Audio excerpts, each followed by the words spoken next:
मथुरा पेढा बनवतोय मित्रांनो तुमच्यासाठी. आज आहे कृष्ण जयंती, इंडिपेंडन्स डे आणि उद्याचा गोपाळकाळा. मित्रांनो तुम्हा सर्वांना हार्दिक शुभेच्छा.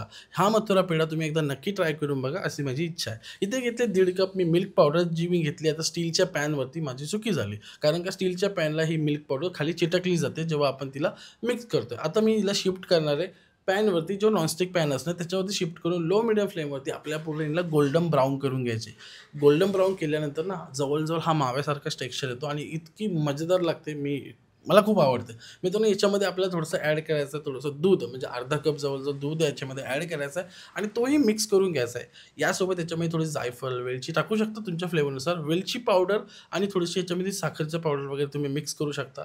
1 चमच आपल्याला तूप याच्यामध्ये ॲड करायचा आहे, तोही मिक्स करून घ्यायचा आहे आणि हा पूर्ण मिक्सचर लो मीडियम फ्लेमवरतीच मिक्स करत घ्यायचा. अशा प्रकारे तुम्हाला टेक्स्चर येईल, अशा प्रकारे तुमचा मावा तयार होईल हा मिल्क पावडरचा आणि इतका टेस्टी लागेल ना, लिटरली तुम्ही एकदा ट्राय करा आणि मला सांगा कसं झालेलं. आता कसे सण चालू झालेत, तर सगळ्याच गोड-धोड आता गोष्टी आपल्याकडे येतील आणि अशा टाईपचं आपण काहीतरी बनवूयात म्हणजे लोकं पण खुश होऊन जातील.